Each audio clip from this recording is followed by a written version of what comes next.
doing a sound check just to make sure that you're not annoyed by not hearing us, and we aren't scooped over the whole time. So, Ali, just say a couple words so we can make sure that we're audible.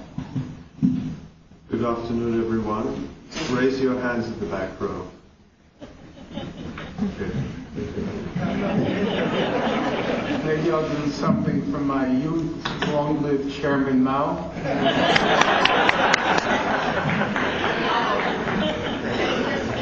Now we're going to do I think you heard me. Now we're going to do the ceremonial opening of the water bottles. Today's event is being videotaped, and this videotape will be available for purchase. We're not sure when, but if you have a friend who's missed today's event, or if you'd like to review it later, please contact us through our website, and we'd be happy to set you up with a videotape when we figure out how much it's going to cost.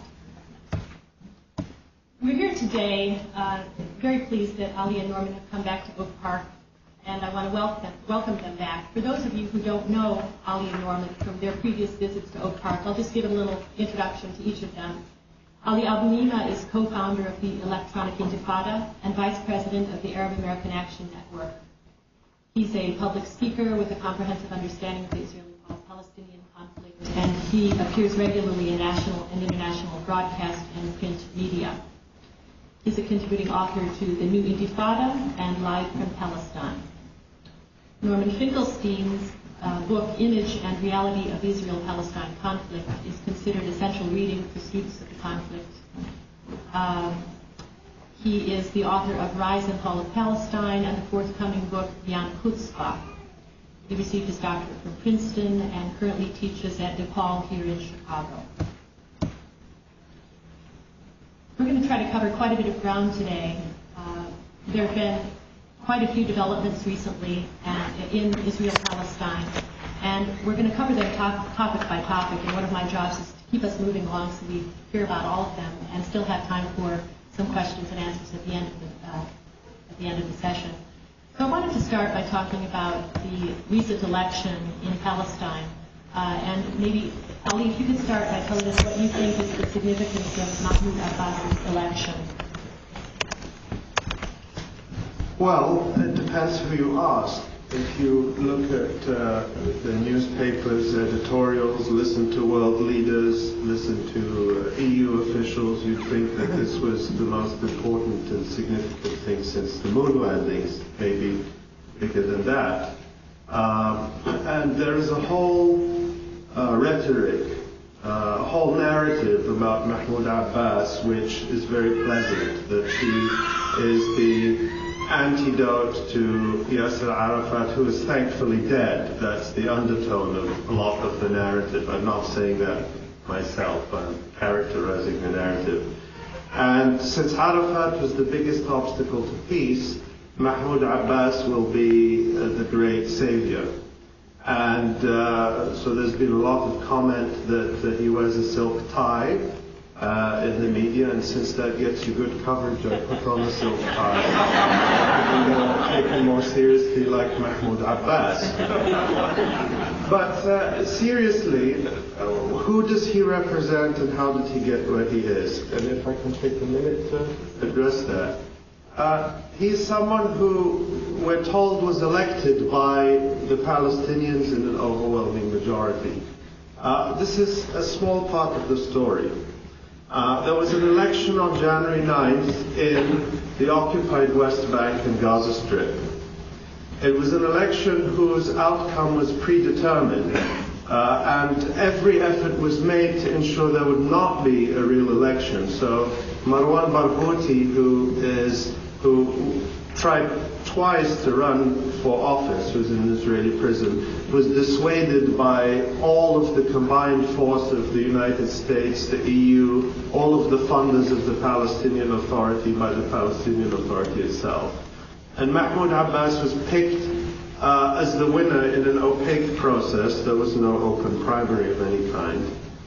The West Bank and Gaza Strip, there are 1.8 million registered voters approximately. That's the Palestinians, I think, over the age of 18. is the voting age. And 46% of them turned out to vote. So fewer than half of Palestinians bothered to vote in this election.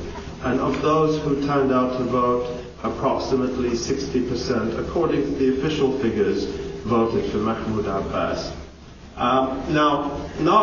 So a minority of Palestinians voted in the occupied territories, but that ignores the fact even that the majority of Palestinians do not live in the occupied territories. There are 9 million Palestinians in the world, and millions of them are refugees, exiles, who were not asked their opinion. And there was a mysterious silence among all of the people who were so enthusiastic about the election of Mahmoud Abbas as to why Palestinian refugees were not afforded a vote. We know it's technically possible. Just look at the Iraqi election, where Iraqis are voting across the United States, in Syria, in Jordan, in Australia. Why weren't Palestinian refugees given a vote? So I think there's a big contrast to be made between the international reception for Abbas and how many Palestinians, if you ask them, feel about him. But since most Palestinians weren't asked, you may never know the answer to that.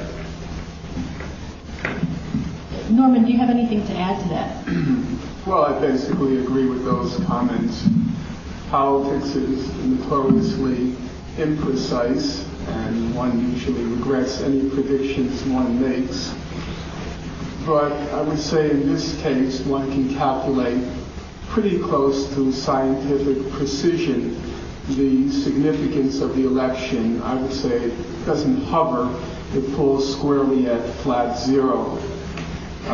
This is a repeat of a previous performance, and people rely on the fact that folks have no historical memory in order to try to succeed where they failed before. In December 1995, there were preparations for the first Palestinian election. The most well-known event at that time, which I'll return to in a moment, was the assassination of a fellow named his name just slipped my mind. What was his name? Ayash. Right, who was known as the engineer. He was behind many of the military attacks on Israel. In January 1996 was the first Palestinian election. It's forgotten now that exactly the same powers which sought to orchestrate the victory of Mr. Abbas, exactly those same powers sought to orchestrate the victory of Yasser Arafat, who was their great Arab hope or Palestinian hope at the time. So just before the elections, for those who remember these things, Israel withdrew from all the main cities in the occupied territories, and there was great euphoria and optimism among Palestinians. The thought was they would withdraw from the cities. This was a victory of the Oslo process. Yasser Arafat was the one who, on the Palestinian side, initiated the Oslo process. He was therefore credited, and it was meant that he would be credited with the withdrawal of Israeli troops from the occupied territories, and accordingly he was awarded in the election with about, the estimate was, I guess it was about 80% of the vote. It may have been even higher. There was only one woman running against him in that election. And the hope was back then that Arafat was now a man of peace, and that he would negotiate effectively a Bantustan settlement of occupied territories. And as I mentioned, in December 1995 was the assassination of Ayash, and the purpose behind the assassination was pretty straightforward, I think. It was to test Yasser Arafat whether or not he was going to be a good or a bad quisling for the Israelis. There was a 2-month period of mourning. I don't know exactly how long was the period of mourning? 40 days. 40 days. And beginning in February 1996, There were the altogether predictable retaliations by Hamas. Many of you will remember them as the successive blowing up of buses between February and March. My recollection is about 3 buses were blown up and about 100 or so Israelis were killed. And now the test was whether Arafat would be a good quisling and lock up Hamas, which is exactly what he proceeded to do. They said he was going to get tough on the terrorists, exactly like we're told Mr. Abbas is doing now. And he did get tough on the quote-unquote terrorists. He started locking them all up. He then instituted with huge American pressure the state security courts, those night court kangaroo courts, which then Vice President Al Gore was very enthusiastic about, where people were given no rights of defense. They took place at 12 o'clock at night, and people were then thrown into prison. And remember, Arafat was really, at that point, living up to his standards as a truly democratic politician. He was torturing numerous Palestinians to death in prison. It was quite a huge scandal at the time, completely forgotten now, of one Palestinian after another being tortured to death. And that was to prove your credentials to the Americans and the Israelis that you would be a good quisling. As things happened, as many concessions as Arafat made, there were none forthcoming from the other side. And the rest, most of you pretty much know. The moment of truth came with Camp David, and the prospects of an Arafat quisling, they expired. And now exactly the same thing is being played out with Mr. Abbas. His victory, as I agree with Ali, his victory was orchestrated by the Americans and the Israelis. And now he has to show that he's going to crack down on the terrorists, exactly like Arafat was supposed to crack down on the terrorists. And one can say with total predictability that, well, I don't want to say total predictability, but I would say the only differences between now and the first process is it's probably going to be telescoped. Within about 6 months' time, the Palestinians will discover they'll get absolutely nothing for acting as the Israelis' quislings. They're going to get nothing for it. And what will happen after that, I wouldn't want to try to predict. But this so-called peace process will collapse.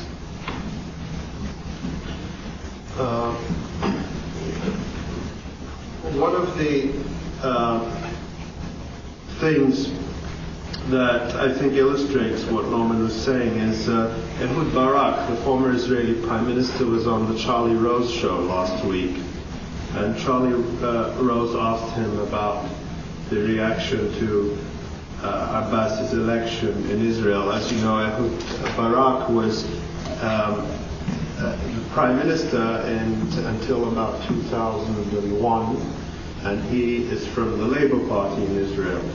So Barak said about Abbas, well, the Labour was very happy about the election of Abbas. I say to them, in other words, to his fellow people in the Labour Party who are now part of the Sharon government again, I say to them, if you embrace Abbas too openly, you'll create problems for him.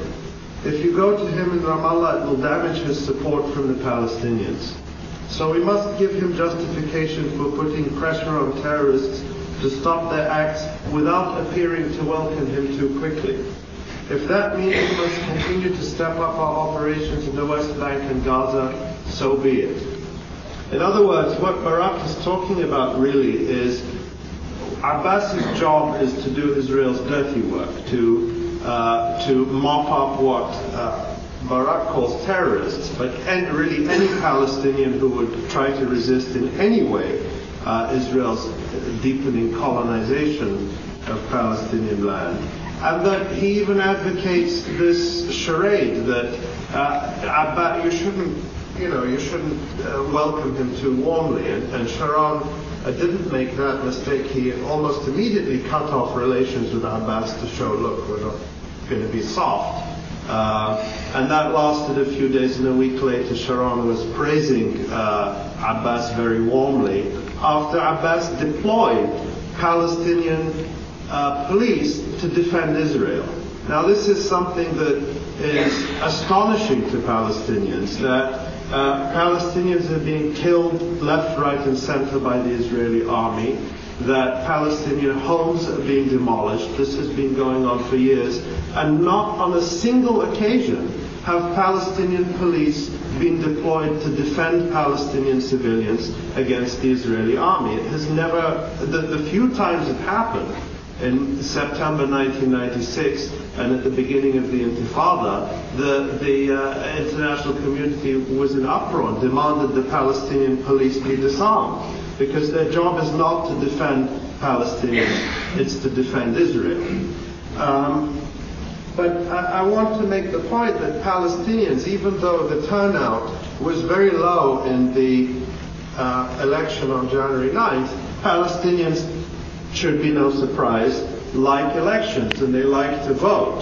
And because they have been denied elections for so long, things like student council elections in the West Bank and in Gaza have traditionally taken on an incredible significance, because they've given people a chance to express their support for political groups.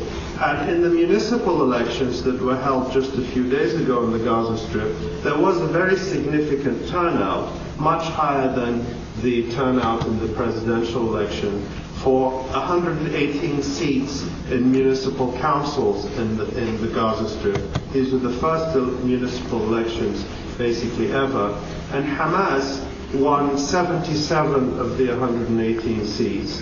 And Mahmoud Abbas's Fatah party won 26 of the 118 seats. So that is I think, a significant measure of where Palestinians' feelings really lie, at least in the Gaza Strip. I want to just make one other comment. Ali mentioned the silk tie syndrome. There's one aspect I've not been following it so closely, but I noticed that in the Times, the most frequent adjective used to describe Abbas is cerebral. And it's kind of amusing to hear that. Mr. Abbas, he did receive a postgraduate degree. He wrote a dissertation proving that the Nazi Holocaust never happened. Presumably he got his degree from Jeddah U or something. But it's very interesting to watch, because had Abbas been an official enemy of the U.S., you can be certain the Holocaust industry would have been hysterical, saying, look at this man, he's a Holocaust denier. And factually, though he claims to have rethought his views, factually he is a Holocaust denier. But in the case of an official friend of the United States, it makes no difference at all. In fact, he's called cerebral. Well, go look at the Times. And that tells you a number of things. One is the extent to which the whole hysteria about Holocaust denial is completely manipulative and used for political purposes. I'd like to talk now about developments in the Gaza Strip, and to start by maybe Norman, if you could talk about your understanding of what Sharon's plan is for Gaza.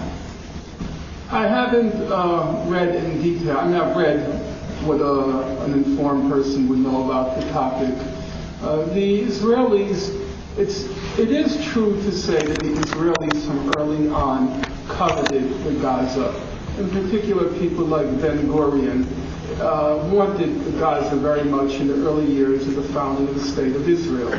And as some of you may know, during the 1956 war, invasion, the joint French-British-Israeli invasion of Egypt, they occupied the Gaza for a short period of time and committed horrendous massacres there. Hundreds were slaughtered by the Israelis. It's a story that's little told.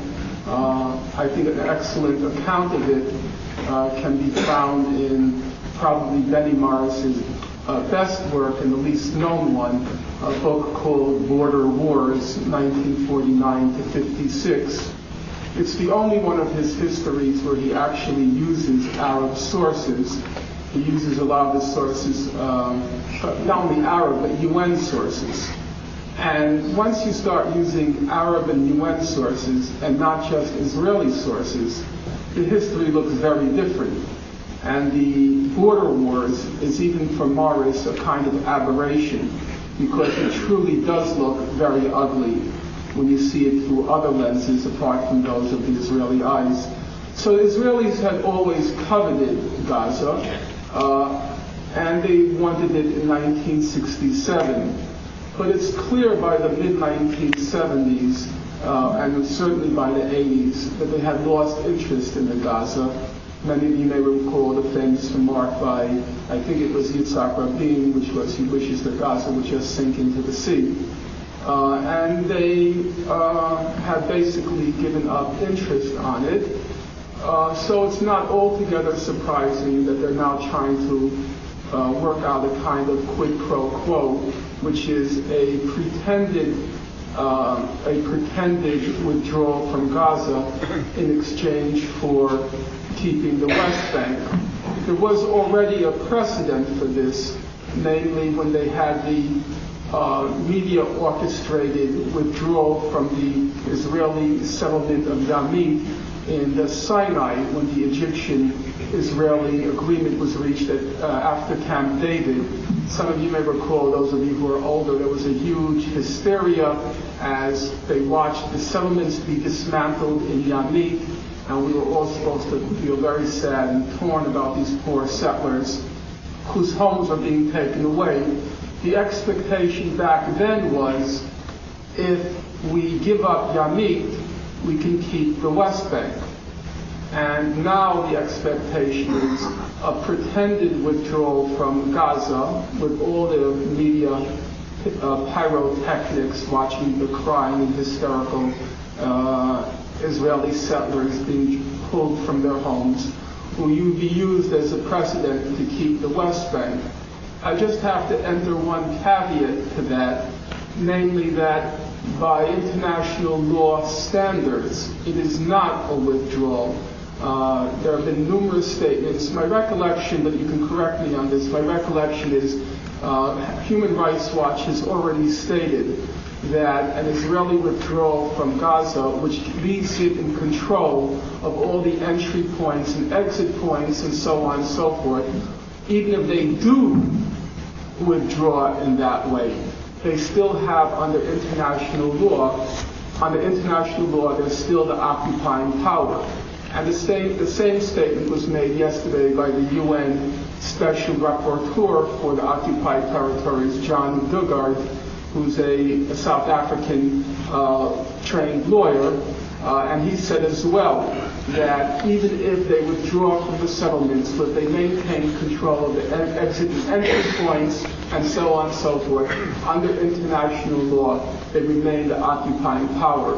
So whatever does happen, it doesn't, under international law, technically change the situation in Gaza. It's still occupied territory.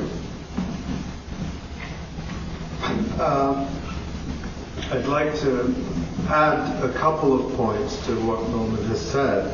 I think the Gaza, one of the interesting things is we all say Gaza disengagement. We all just accept the terminology that Israel has given us. And very few people really are aware of that.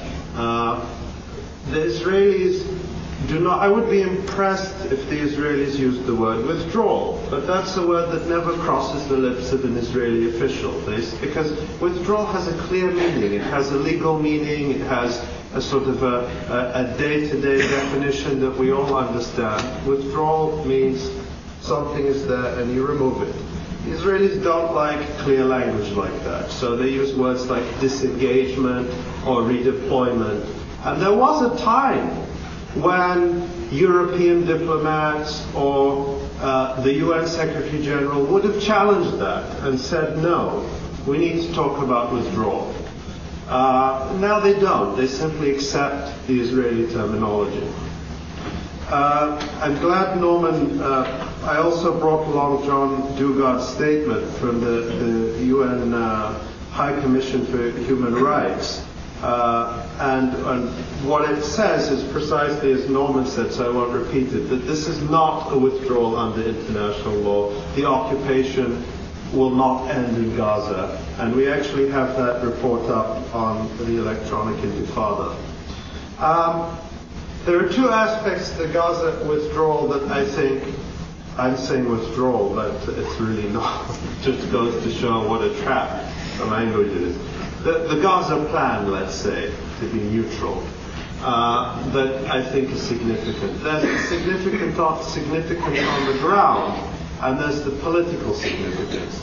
And on the ground, it's clear that the Gaza plan has already been devastating to Palestinians.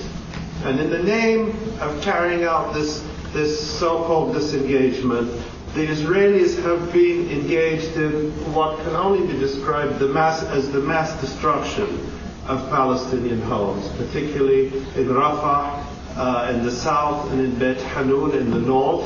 And since the spring, in order to widen the buffer zones around Gaza that Israel will control, and Gaza will be turned into a giant prison, the Israelis have destroyed the homes of thousands of Palestinian refugees, people who already have been made refugees once, twice, 3 times now, for a second, third, fourth time, in actions that have been routinely called by Human Rights Watch, by Amnesty International, by the Palestinian Center for Human Rights, war crimes and crimes against humanity.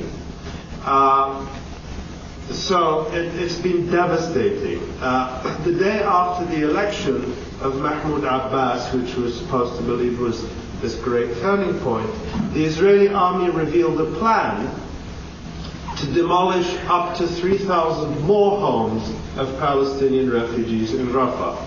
The information that came out was that the Israeli army was going to apply to the Israeli Attorney General because, as we all know, Israel is a country of laws and is like us, and so everything has to be done legally. So before you can commit a crime against humanity, you have to get permission from the legal authorities, who usually grant it. And so this came the day after the election, that Israel would demolish up to 3,000 more homes for the purpose of digging a 25-meter deep or wide, or just a huge trench lined with concrete and filled with water, a moat, a medieval-style moat, to separate the Gaza Strip from Egypt. This is all part of the so-called withdrawal. So that's the significance on the ground. The political significance, I think, was stated most succinctly by Doug Weissglass, Israel's Ariel Sharon's most senior political advisor, back in October in an interview with Haaretz. And he explained the significance of the disengagement plan is the freezing of the peace process. And when you freeze that process, you prevent the establishment of a Palestinian state. And you prevent a discussion on the refugees, the borders, and Jerusalem. Effectively, this whole package called the Palestinian state, with all that it entails, has been removed indefinitely from our agenda. And all this with authority and permission, all with a presidential blessing and the ratification of both houses of Congress. U.S. presidential blessing, obviously. The disengagement is actually formaldehyde. It supplies the amount of formaldehyde that is necessary so there will not be a political process with the Palestinians. I don't think it could be any clearer than that, and that comment wasn't an aberration, because Sharon made similar comments, though he didn't go quite as far, in an interview with Yediot Aharonot a short time before that. And that is absolutely consistent with Israel's actions. It provides a better explanation for what Israel is doing on the ground in Gaza and the West Bank than the fantasy notion that Israel is preparing to withdraw.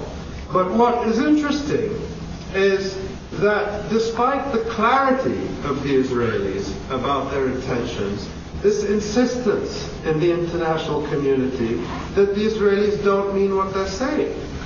It's bizarre. The Israelis are telling you point blank that they have no intention of this leading to any kind of permanent or viable peace. But you have Tony Blair and Kofi Annan and all the rest of them running around saying, no, the Gaza disengagement is part of the roadmap. It all leads to peace.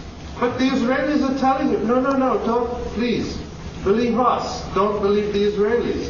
Very strange, the unwillingness to face reality. So I think this is partly why I've come to conclude that what we're dealing with is no longer a sincere effort to make peace, but a peace process industry, not entirely reminiscent of the Holocaust industry that Norman has described, but a collection of diplomats, leaders, think tanks, pundits, who all talk on a plane which has absolutely nothing to do with the reality on the ground.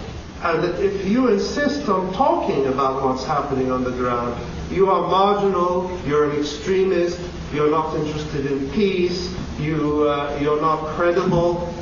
You just have to talk about, keep saying roadmap and peace process and disengagement and smile and everything will be all right. And this is the stage we've gotten where there is a basic lack of honesty that has become so mind-numbing and frustrating, and that we have to break through. I want to just make a couple of comments on that. First of all, on the question of the demolition of homes in the Gaza, which is by any reckoning, a colossal human rights crime. There's been very excellent human rights reports published by all the main human rights organizations, as well as the local ones in the Israel-Palestine area. And they've gone through systematically many of the kinds of justifications that Israel has put forth for the house demolitions. Most of you are, for example, no doubt familiar with the claim about the massive smuggling of weapons through tunnels from Egypt into homes in the border area on Gaza. And in fact, there is evidence that there has been some smuggling going on. The main report that came out from the Human Rights Watch goes through the figures, and I guess there were about, don't quote me on it, my memory is they found about 90 tunnels or something in that area. The more important point, however, is that as Human Rights Watch points out, there's problems with tunnel smuggling in many parts of the world. There are problems with tunnel smuggling along the Korean border. There are problems with tunnel smuggling along the U.S.-Mexican border, and U.S.-Mexican border drug smuggling through tunnels.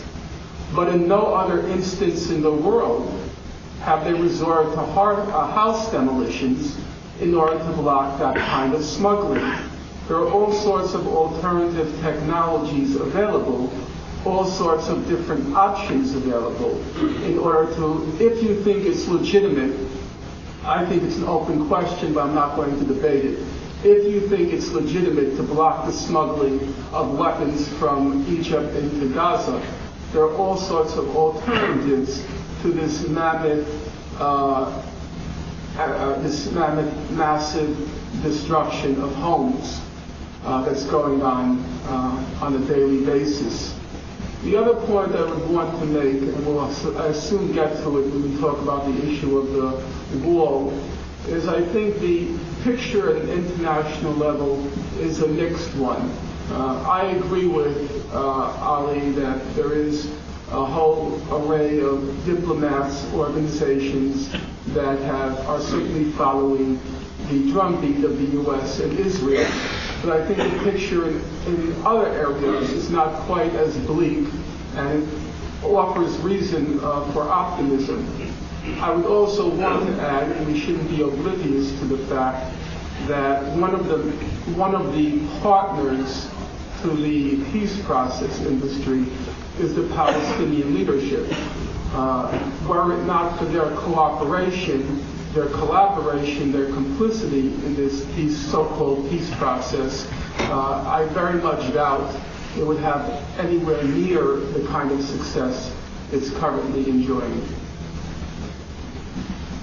I want to talk about one other aspect of the Gaza withdrawal, and that would be its opposition by the settlers who live in Gaza and the people who support those settlers within Israel. I have 3 articles here. The earliest one comes from November of 2004, talking about collecting signatures. At that point, it was 3,000 soldiers, mostly reservists, who have declared they will not evacuate settlements. Here's something from the Jerusalem Post in January. A leader of the radical anti-disengagement camp told the Post on Wednesday that he's confident of having support inside the security forces opposing the plan. We have a big surprise in store for the IDF. We have our people embedded within their ranks, and when it comes down to evacuation, we'll know every single detail. This from Arut 7, the grassroots organization Women in Green is collecting signatures, and it's projected that the total number of soldiers who have signed on to various versions of this petition now numbers at 10,000. Could either or both of you talk about the consequences of refusal and rumors of civil war and disruption within Israel to a disengagement plan? I think that's mostly theater. I don't think it has much to do with reality. There are 4 former intelligence chiefs from Israel, you may recall about a year ago, who made a statement supporting the Israeli withdrawal from the occupied territories, or talking about the horrendous crimes that are being committed by the IDF in the occupied territories. And one of the intelligence chiefs was asked a question pretty close to this one, akin to this one. He was asked, if you attempt to withdraw, what about the problem of violent resistance from the settlers and from their confederates in the Israeli society? And the intelligence chief, I can't quote him exactly now, but he replied that all we have to do is treat them like we treat Hamas, and they'll leave very quickly. If you treat them with kid gloves, there's a problem. But one has to recall in every other historical example, when you attempt a withdrawal or a fundamental reconstitution of society, there is some elements that are going to reject it. They did it in Algeria. In the case of South Africa, you may recall in the last years when they were negotiating the settlement with the ANC, there were security forces which were working together with Intifada, the Chief Buthelezzi's group in KwaZulu, and committed terrible massacres, no question about it. They're capable of doing harm and causing bloodshed, and nobody should trivialize the loss of anybody's life. But nonetheless, the notion that they represent a major obstacle or problem to effecting a withdrawal, I think, is sheer nonsense. It's the theater. Holly, do you mind if we move on without you commenting on that? Okay. I'd like to talk now about, while attention is focused on developments in Gaza, have an update on what's happening in the West Bank and in Jerusalem, demographically, militarily, security issues, and also related to the construction of the separation barrier. Well, the situation on in the West Bank, in occupied Jerusalem and Gaza Strip is the same as it was, only more so. And I'll give you some recent information. On January 8th, the day before the famous election, Haaretz published, that's the main Israeli newspaper, it's sort of the newspaper of record of Israel, published a lengthy report by Aluf Ben, headlined, "Quietly Carrying on Building." It was a very long report about the sheer amount of new settlement construction, Jewish-only settlements in the occupied territories. well worth reading. But it made 2 points that I think very significant, in fact, crucial to understanding what's going on, and yet made no impact whatsoever on how recent events have been covered or discussed by the peace process industry. The 2 points. One is that the article reported that Israel is currently drawing up construction plans in 120 settlements across the occupied West Bank with the full approval and knowledge of the new Secretary of State, Condoleezza Rice. And it quoted an Israeli government official saying, this makes perfect sense. And in fact it does, as he put it. If the U.S. recognizes your claim that the settlement blocks will remain yours forever, why should it make a fuss when you build on your own property? And it reported that according to Peace Now, the Israeli Peace Now, which is acknowledged even by the settlers as doing the best documentation of settlement construction in the occupied territories. Peace Now said the main building effort in the Jewish settlements in the West Bank is now focused on the area between the Green Line and the separation fence, and it is aimed at turning the fence into Israel's permanent border. What does that mean? Israel built a system of walls in the occupied West Bank, which the International Court of Justice last July found to be illegal and ordered the immediate dismantlement of this wall. That hasn't happened. Israel has continued to build it, disregarding the ICJ opinion. Israel argued, though, all along that the Palestinian claim was that this is not about security, because if Israel were interested in security, it could build a wall along the 1967 border. This is really a land grab, because Israel is building well inside the occupied West Bank. Now we have the data from Peace Now, which shows quite conclusively that it's a land grab. Whatever the intention, that is the result. That Israel is now engaged in a massive settlement construction effort to make the wall the permanent border, which means that any prospect for a Palestinian state would be in these little broken up ghettos or Bantustans. A couple of other developments since the election of President Abbas.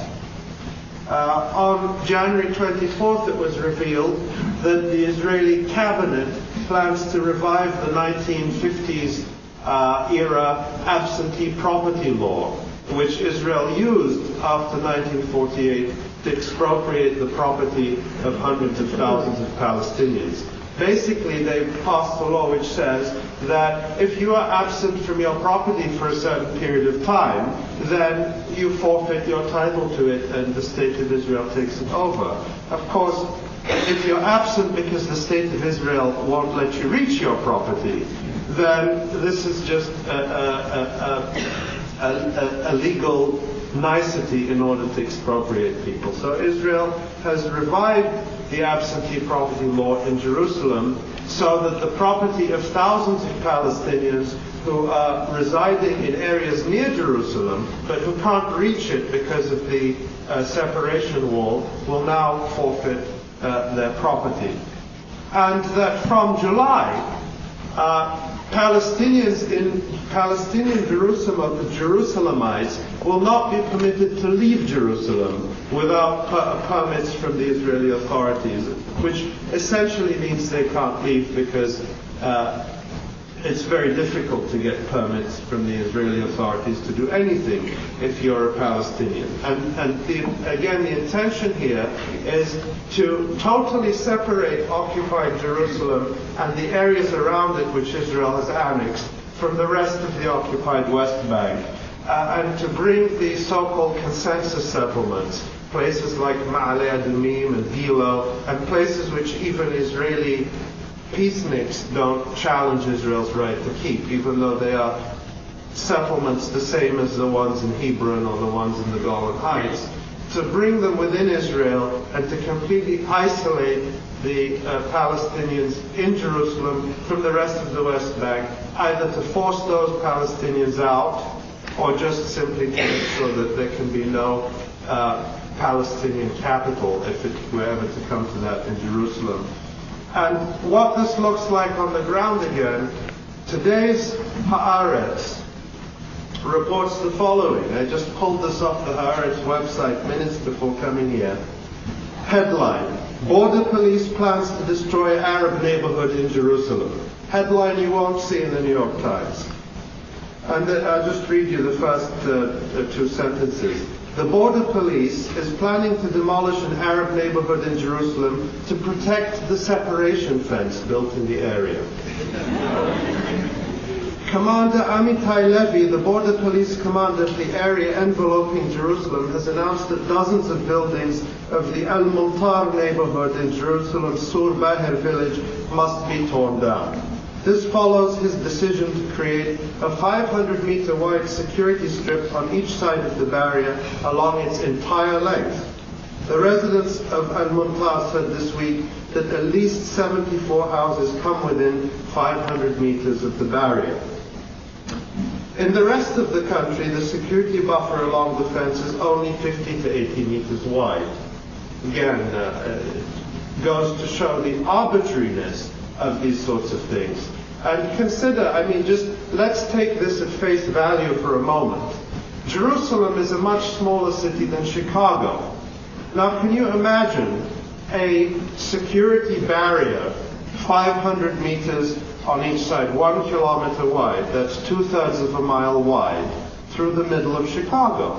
You'd have to demolish half the loop to do that.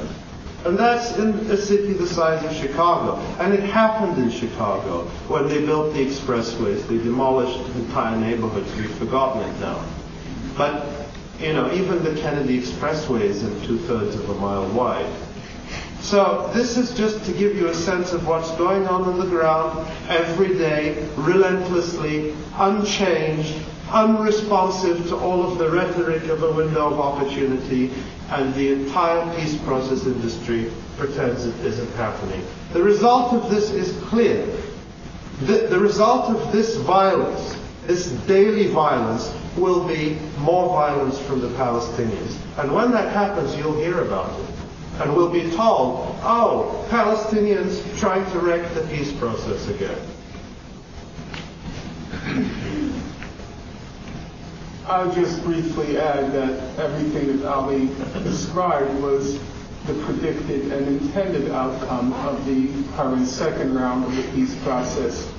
During the so-called Oslo peace process years between September 1993 and May 2002, during that 10-year period where we were supposedly bearing witness to a peace process, the settler population in the West Bank, the settler population roughly doubled, went from about 200,000 to 400,000. The number of settlements came to encompass approximately 50% of the land of the occupied territories. And appropriately in 2002, B'Tselem, Israeli Information Center for Human Rights in the Occupied Territories, put out a very thick study entitled Land Grab. And so it was entirely appropriate that Ali should use the expression again. This is the second round of the land grab to further consolidate Israeli control over the occupied territories, while everybody is fixated on the question of whether or not Abbas is going to crack down on the terrorists. Exactly as in 1996-97, the only question the media was, as these settlements were massively expanding, the only question the media was whether Arafat was going to crack down on the terrorists. And they're succeeding. I want to move now to a topic that's doesn't have to do with current events and recent developments, but to have a conversation now about this upsurge that seems to be happening in discussion about one-state and two-state solutions. First of all, to figure out if this is actually an upsurge at all, if it's something that's existed all along, if we're seeing something that's new and different from what's come along before. In trying to prepare for this part of the presentation, it became clear to me that there are Palestinians and Israelis who advocate one state and two-state solutions. There are many different reasons for each of them to support each possible solution. So the picture is it's not a polarized situation. That's one observation to make. And the other is that there are solutions that are being discussed or contemplated that fall into the none of the above category. I'd like to start by reading a couple excerpts that seem to be in support of the one state sort of idea, and then have Ali and Norman comment on the content of those. The first one comes from Michael Tarazi, who's a legal advisor to the PLO. Michael says, support for the one state is hardly a radical idea. It is simply the recognition of the uncomfortable reality that Israel and the occupied territories already function as a single state. In the words of one Palestinian farmer, you can't unscramble an egg. And Tony Jute, who is director of the Remark Institute at NYU, got quite a bit of reaction to an essay he wrote in October 2003 in the New York Review of Books. The piece was called Israel the Alternative. And one of his central arguments in that was that the very idea of a Jewish state, a state in which Jews and Jewish religion have exclusive privileges from which non-Jewish citizens are forever excluded, is rooted in another time and place. Israel, in short, is an anachronism, a different kind of argument than the demographic one. Here's an Israeli author, Daniel Gavron, who calls himself a Zionist but believes that because the settlement project has expanded to the point where it's essentially irreversible, circumstances have progressed to the point where one state is the only possible outcome. Norman, could you start by talking about reacting to these things and also reflecting on your own opinion of this? Well, at this point, there are, for better or for worse, there are many things to say about it. I'm not for two states, I'm not for one state, I'm old-fashioned, I'm for no states. But for those of you who didn't applaud, no doubt you didn't applaud among other reasons because my particular ideological commitment to no states has no bearing on the real world as we presently know it. And I think that's a perfectly fair objection. Not to be facetious now, because, and here we ought to get serious, not that I'm reprimanding you, I'm speaking to myself. We're talking about the real lives of real human beings who are daily undergoing horrific suffering. Just in a personal note, I occasionally think I want to drop this whole Palestine thing because it consumed almost the whole of my adult life. And then last night I was doing my homework and reading the article about the land confiscations in Jerusalem, and once again I found my blood boiling and thinking I just can't walk out on it. So our first concern has to always be keeping in mind we're talking about the real lives of real people and what we can do to affect an improvement in their lives. Having said that as the context, I don't think the question is whether you think one state or two states is preferable, or in my own opinion, no states. The question we want to ask ourselves is, what is most likely, what is the approach which is most likely to bring about a reduction in the misery of the Palestinians? I'm not using a positive formula, an improvement in their lives. And at this point, I think we're talking about a reduction in their misery. And to the extent that I don't think they're contradictory, an improvement as well in the lives of Israelis, who many, I assume, and I see no reason why not to assume, would like to build a decent, just society of their own. Having said that, I haven't heard a single argument as to why we should suddenly be embracing this one-state formula. Politically, I don't think it has any bearing whatever on the real world. And it's a kind of peculiarity, a real peculiarity which is bothersome, that just at the point where the international community, at least at one level, I'm not talking about the daily diplomatic rhetoric of the pitiful Kofi Annan, who seems to be willing to do anything to maintain, preserve his job as Secretary General of the UN.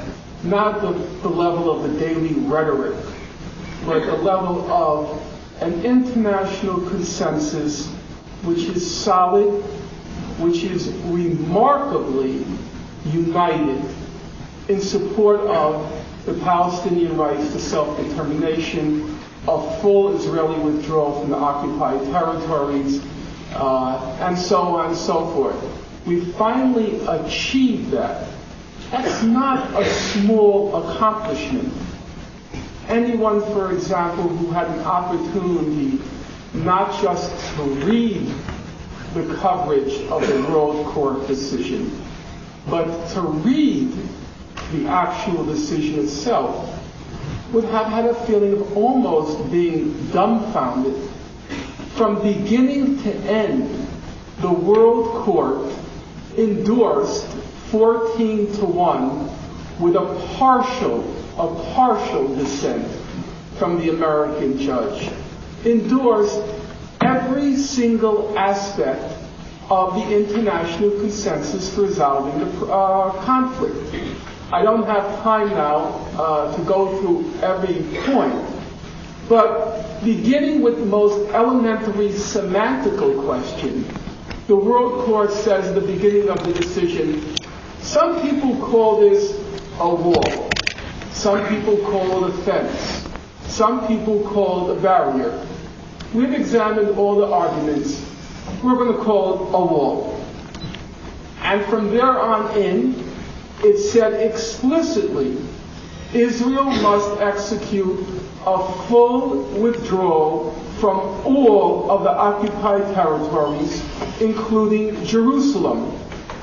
It said the Fourth Geneva Conventions are applicable to the occupied territories, and on and on. Even the American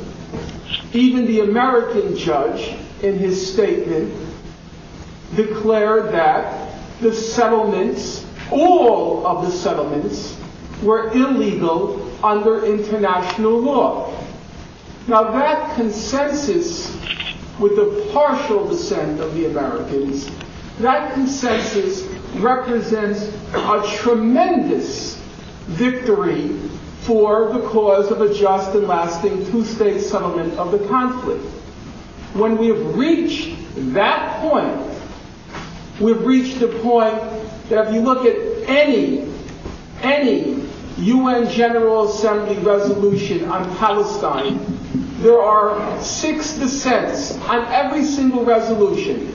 The United States, Israel, Palau, Nauru, Tuvalu, the Micronesia, and the Federated States and the Marshall Islands. 7 dissents.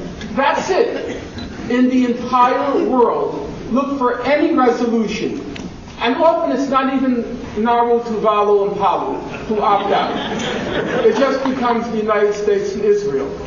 Just at the point where we've finally achieved something significant, people are now throwing around this idea of let's get rid of the two-state settlement, let's talk about one state.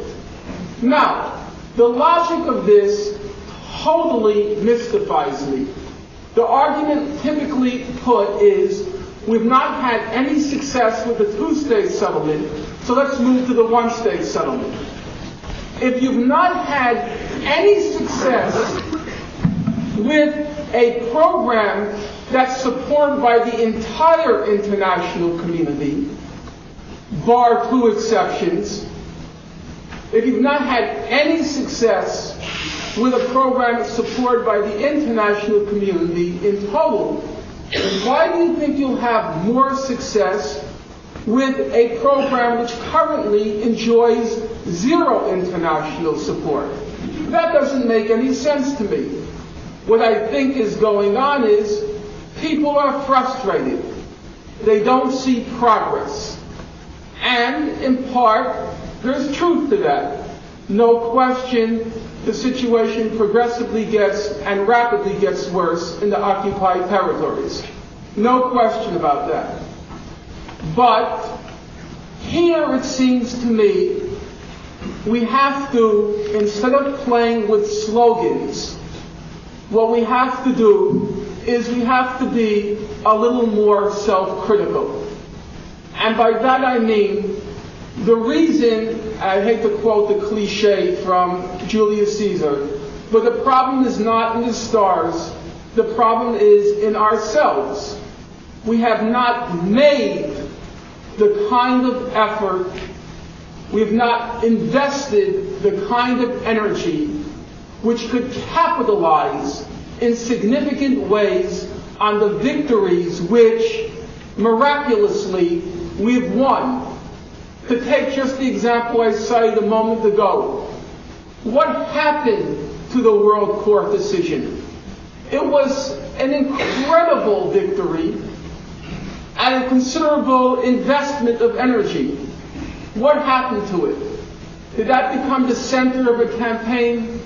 Did it become a mobilizing slogan to enforce the World Court decision? It got completely forgotten, disappeared. People forget. Israel was terrified at that World Court deliberation. It couldn't decide whether or not to send somebody to The Hague to argue the case. There was all sorts of debate and discussion in Israel. Well, they lost.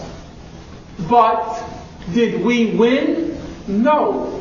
Nothing came of it.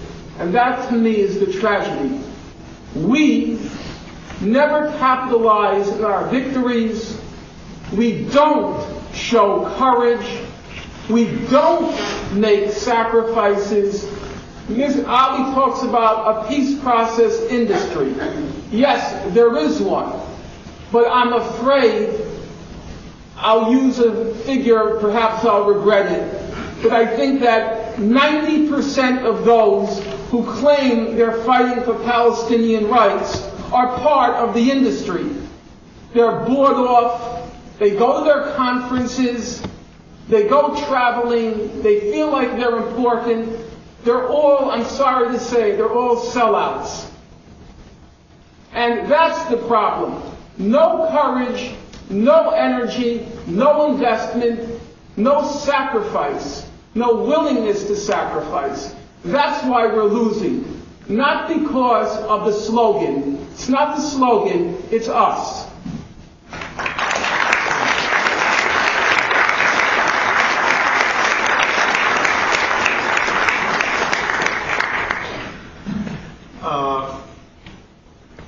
I want to approach this issue with some thought, and so bear with me because I want to try to get at some of the things that Norman said and other things that he didn't address.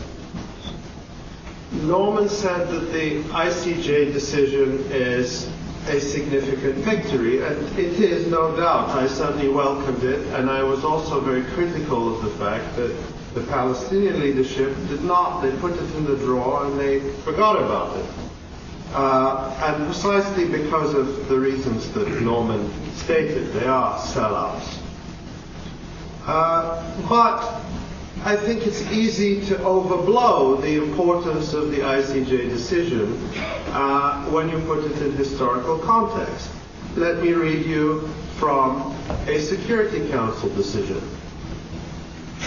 This is UN Security Council Resolution 465 of 1980. It says, it has a long preamble, and then it says that the Security Council determines that all measures taken by Israel to change the physical character, demographic composition, institutional structure, or status of the Palestinian and other Arab territories occupied since 1967, including Jerusalem or any part thereof, have no legal validity, and that Israel's policy and practices of settling parts of its population and new immigrants to those territories constitute a flagrant violation of the Fourth Geneva Convention relative to the protection of civilian persons in time of war, and also constitute a serious obstruction to achieving a comprehensive, just, and lasting peace. The Security Council strongly deplores the continuation and persistence of Israel in pursuing those policies and practices, and calls upon the government and people of Israel to rescind those measures, to dismantle the existing settlements, and in particular to cease on an urgent basis the establishment, construction, and planning of settlements in the Arab territories occupied since 1967, including Jerusalem. I read you one sentence from UN Security Council Resolution 471 of June 5, 1980, which, after a long preamble, reaffirms, the Security Council reaffirms the overriding necessity to end the prolonged occupation of Arab territories occupied since 1967, including Jerusalem. Now, why do I read you those Security Council resolutions? You could not get texts like these through the Security Council today. It's absolutely impossible. You wouldn't only have a US veto, the Europeans wouldn't vote for these texts anymore. So, does the ICJ decision really represent progress? No. At best, it's a reaffirmation of things which were said by the Security Council decades ago and forgotten. It doesn't break any new legal ground. It repeats what the Security Council refuses to say now. The reason the Palestinians had to go to the ICJ is because they can no longer get a resolution like this through the Security Council. They can't, they're even having trouble in the General Assembly. This year, for the first time, Canada, our friendly neighbor to the north, joined with Israel and the United States for the first time in voting against resolutions affirming basic Palestinian rights. I don't agree that the Palestinians are making progress. I don't agree that it's for lack of our effort.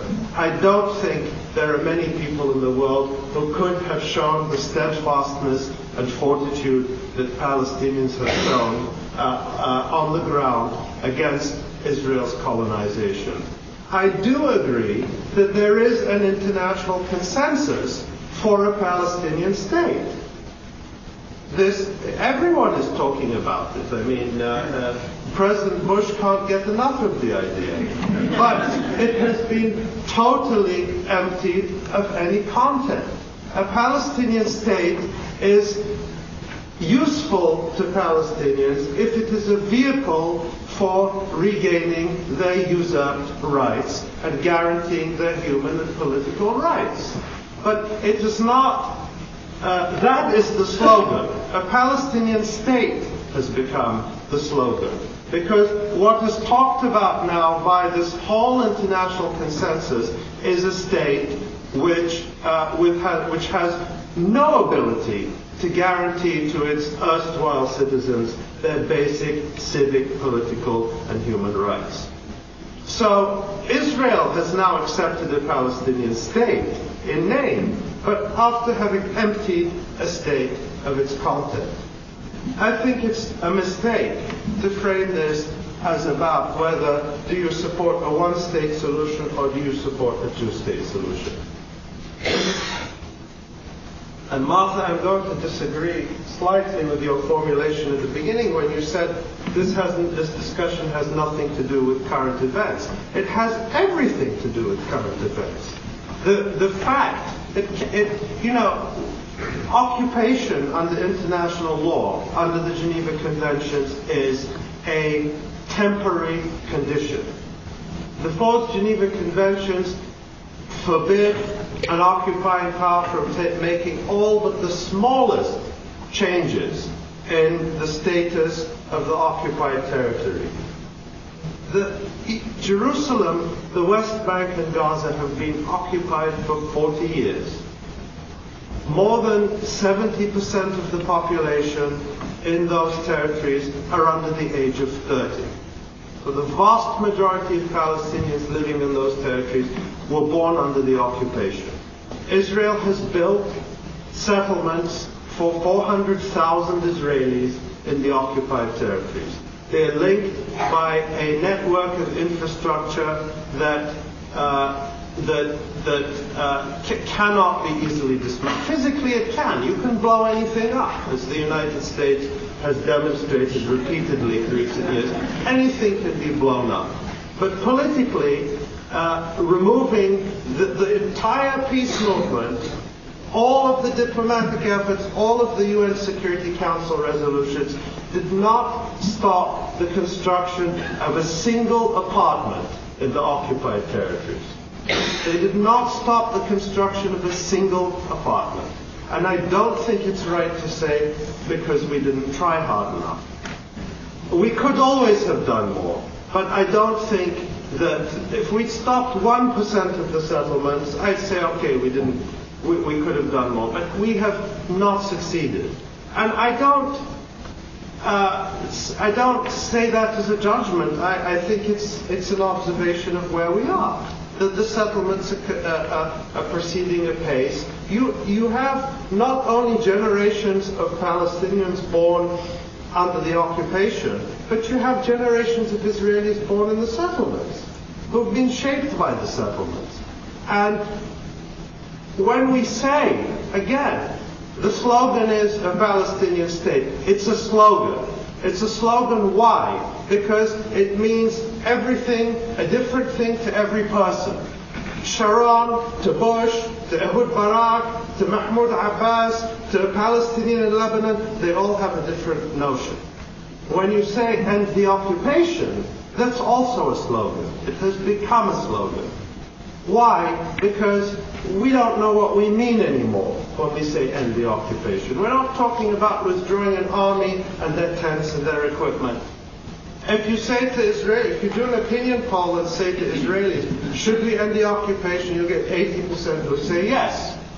Say, should we dismantle Gilo and Ma'ale Adumim, you'll get 75% who say no. But Ma'ale Adumim is a settlement. It's in the West Bank. It's illegal under UN's resolution 465 and 471. But even the so-called peace camp in Israel believe that all of the settlements around Israel are part of Israel. So you can't even get agreement anymore on what end the occupation means. And you have now an international peace process industry which believes that Sharon's disengagement plan is compatible with the roadmap to peace, and that the roadmap to peace is a way to peace. And all of this can be achieved only with vagueness. Everything is vague, and the occupation is vague. What a Palestinian state will be is vague. When a Palestinian state will be achieved is vague. We were told that last year that it would be by 2005. Yesterday, or the day before, President Bush said a Palestinian state will be achieved ahead of schedule in 2009. Ahead of schedule. So we can all agree on a Palestinian state if we all agree not to go into any detail about what that state is. We can all agree end the occupation as long as we don't ask too many questions about what ending the occupation means. We can all agree on a Palestinian state within the 1967 borders as long as we don't worry too much about where the 1967 border actually is in reality. So with vagueness, we can create a consensus. When it gets down to the precision of are the Israelis going to withdraw 400,000 settlers? No, of course not. No, they're not. Are they going to withdraw Ariel and Ma'ale Adumim and Gilo and Ramat and all of these new settlements that are going up? No, they're not. Are we any closer to getting those settlements removed or dismantled? No. We're no closer than we were when UN Resolution 465 was passed in 1980. In fact, we're much further away, because in 1980 there were fewer than 100,000 settlers in the West Bank. Now there are more than 400,000. So this isn't a question of whether one believes in one state or two states. It's a question of recognizing the reality that Israel has created, which is that there is in Israel, the West Bank and Gaza, half the population approximately who are Jews and half the population who are non-Jews. And they are quite intermixed. I mean, they're not intermixed in terms of their day-to-day life necessarily, but where they are located is very much intermixed. And what you begin to have now, as a result of Israel's policy, is a situation, here's the good news, that looks a lot like Northern Ireland. Which means that there is no territorial settlement. There's no line you can draw which satisfies 51% of Israelis and 51% of Palestinians. Any partition line that you draw that satisfies 51% of Israelis will be rejected by 90% of Palestinians and vice versa. And that's not even taking account of the refugees whom this international consensus has agreed to pretend don't exist. That's not even taking into account their opinion. So we've reached a stage where, to me, I'm not in favor of one state or two states. I really don't care. What I'm interested in is the fulfillment of the rights of Palestinians. And if I believe that there were a possibility of an independent Palestinian state coming into being that could do that, I would be in favor of it. If I believe that that could best be achieved by the creation of a single state for Palestinians and Israelis, that's what I would favor. Right now, they both seem to me equally unlikely. What does that mean? Where does that place us? It places us in a situation where we're at a total strategic impasse. And we have the choice to ridicule, if I'm faced with two equally unlikely or two equally likely scenarios, I'm going to take them both on their merits. And I'm going to discuss them. And I'm not going to submit to there being taboos. I'm going to talk about them openly.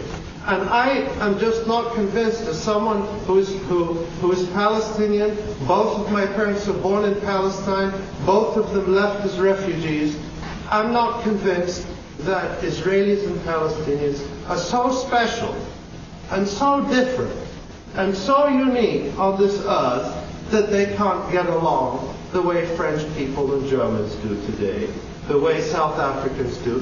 Admittedly, South Africa is no picnic, but it's better than apartheid. I'm not, we talk in the world about conflict. We're always focused on conflict. We forget that the world is also full of resolved conflicts. And I'm just not convinced that Israelis and Palestinians are so special that they can never live together, that they always have to be that living together in a democracy is somehow so alarming and terrifying to Israelis that they could never come to terms with it. I don't accept it. When you look today in the atrocious situation that Israel has created, even within its borders, for its non-Jewish citizens, Palestinians and Israelis in Haifa live together. We're always told that Haifa is a model of cooperation and coexistence. Haifa is a model of coexistence, even though Palestinian citizens of Israel are second-class citizens, even though they're not allowed to buy land. And yet, they still exist with Israelis, work with them, go to restaurants together, go to schools together. All of this happens in Haifa. Under the extreme situation we have now. Now, supposing, how much better would things be in Haifa if Palestinian citizens of Israel actually had equality? Let's take the Haifa model and expand it. Now, to me, you might think that's unrealistic and impossible. You might reach that conclusion. All I'm saying is let's discuss it seriously. I mean, let's have an open discussion about it, without fear, without prejudice. And that, I think, is the point we've reached, because the approach we have taken so far, it's not right to say whether it's failed or not failed. I don't think we can make that judgment now. But what we can say is we are further away from a viable, independent Palestinian state in the 1967 borders than at any time in history. That's my conclusion. And that requires us to discuss alternatives.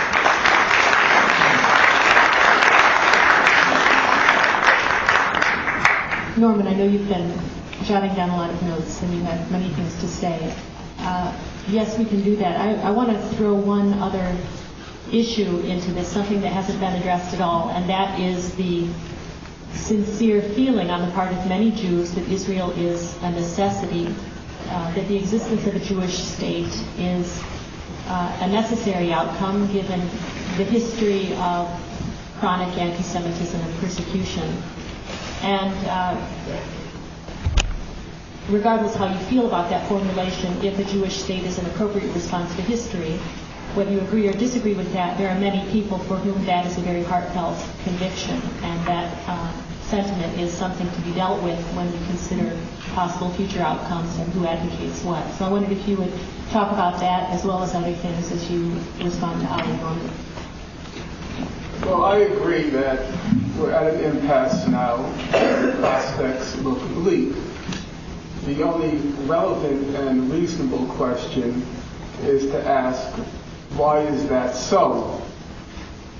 Now, regrettably, I think the first part of Ali's presentation would have brought smiles to the face of most apologists for Israeli rejectionism.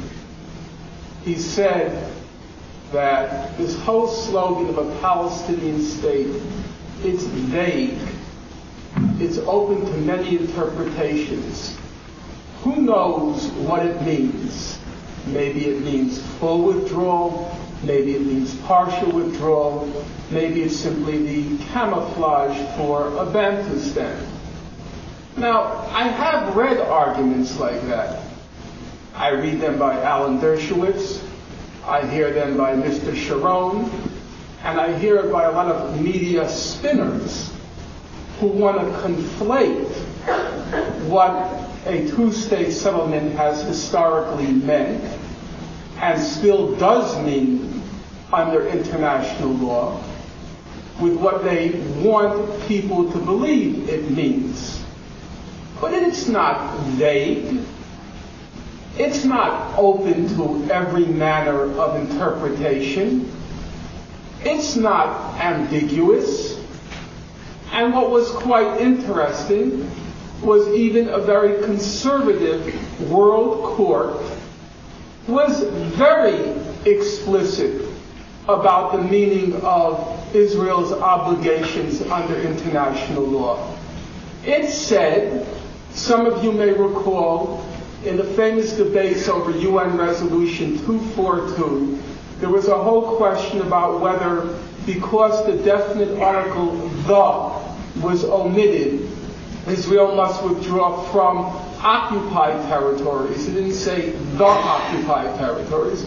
There was all manner of claim by Israel's apologists that this means that UN Resolution 242 sanctions a partial Israeli withdrawal. Oh no, said the World Court. It has to be a full withdrawal to the pre-June 1967 borders, and Jerusalem is a part of the occupied territories. They were very explicit about that. Now for us, on our side, to join in with Israel's apologists and claim this whole talk about a two-state settlement is vague and ambiguous, I think is a disaster.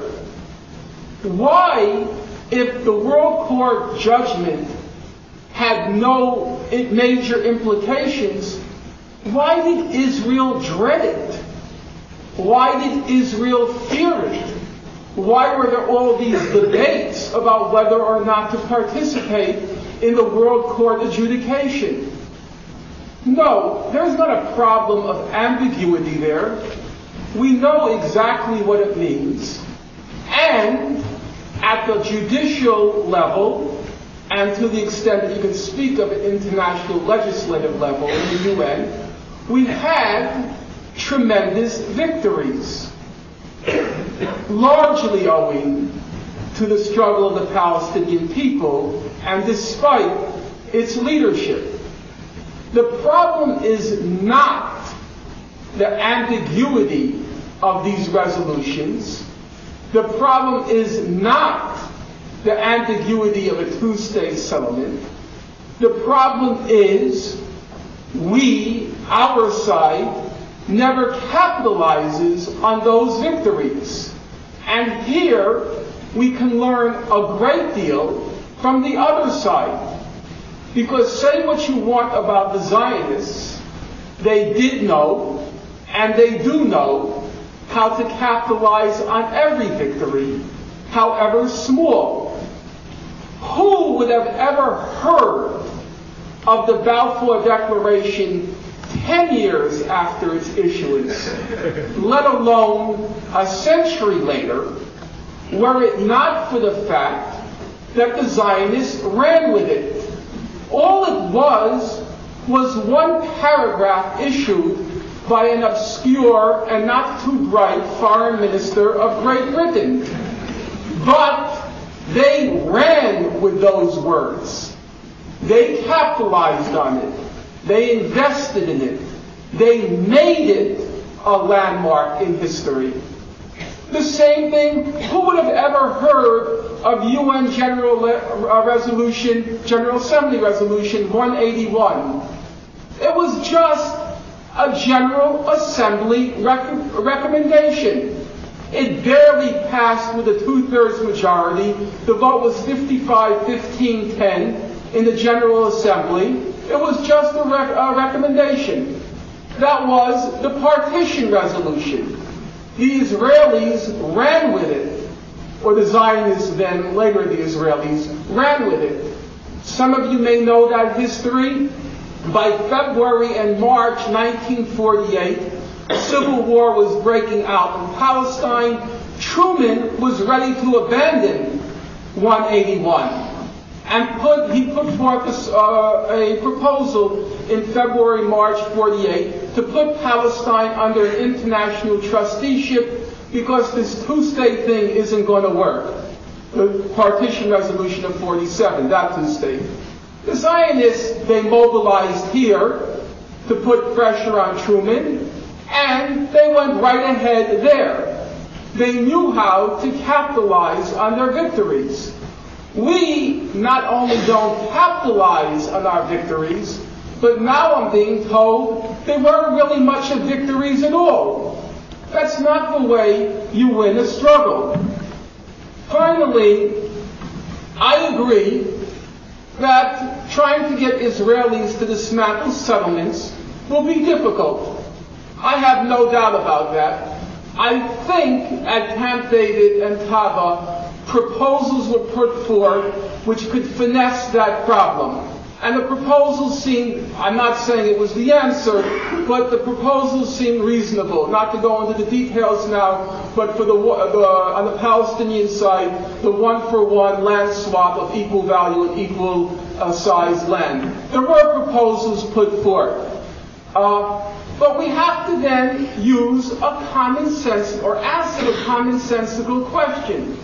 The question is, which is more likely to happen? Israel dismantles settlements, or Israel become a binational state? Which is more likely to happen? I recognize they're both difficult, but which is more likely to happen? And Here I have to say to Ali, with all due respect, I am against all taboos. I have students of mine, or ex-students of mine in the audience. They know I'm a great believer in John Stuart Mill. Everything is open to debate. Everything is open to discussion. No taboos. Agreed. But there's a problem about investing time and energy. What should we be doing with our time and energy? Should we be squandering it in this debate, and I think it is squandering, or should we be mobilizing our energies, investing our efforts into exposing Israel's crimes, exposing Israel's violations of international law, and projecting the victories we already have, projecting them on the population and turning them into a political force. That's our problem. We don't turn our victories into a political force. I'll just end on one note. I was reading an interesting book a few months ago by this fellow named Swisher on the Camp David and Intifada negotiations. And the Palestinian representatives, they go to Camp David, they meet with Clinton, and they meet with Albright.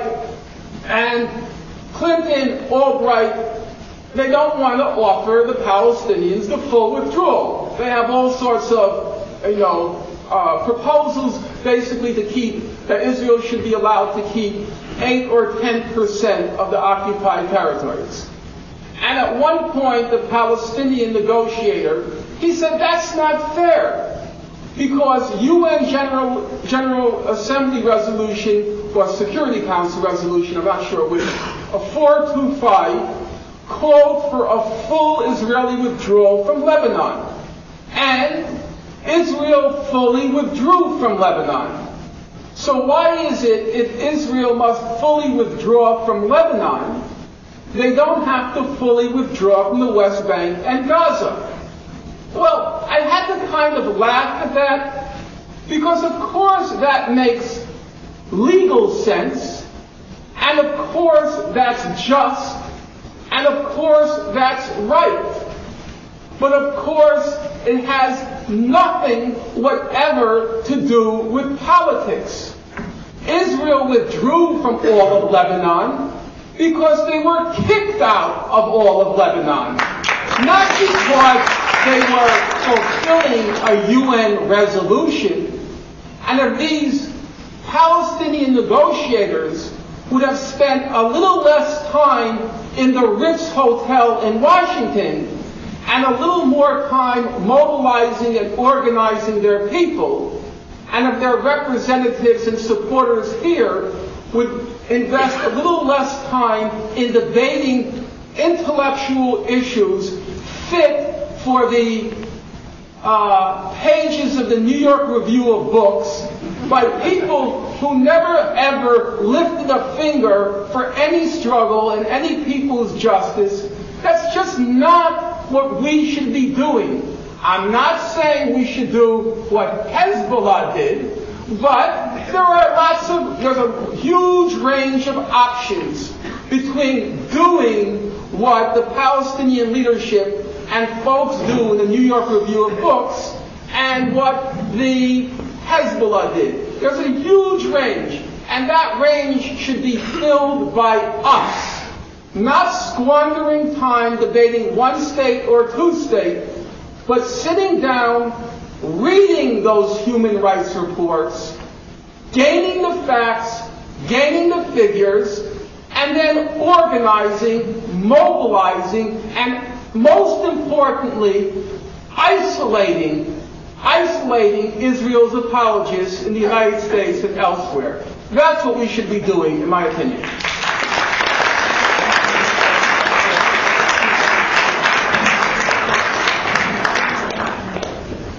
I'm actually surprised at the lack of response Norman gave to what I said. I think that I certainly don't want to give the impression that I don't know what a fulfillment of international law would look like, I think it's quite precisely described in the UN resolutions I read out and in the ICJ decision. The trouble is there isn't a single international official, US official, European official, UN official, Arab official, Palestinian official who is willing to say that international law should be implemented. Not one. And when you say, well, what are you going to do about the settlements? As Norman said, well, there was some formula at Tarbao, Camp David. A one-to-one land swap. These ideas sound fine until you look at the detail. And then when you try to say, well, what does it really mean? You find that it is in every case, in every proposal that has been put forward, it has been a ratification of Israel's land grabs, just described as something else. This goes for Camp David, for Taba, for the Geneva Initiative, for the Clinton proposals, for the Mitchell proposals, whatever, you name it, a whole list. Now, my point is that you cannot take George Bush. It's not that I don't know what a Palestinian state ought to look like if such a thing were possible.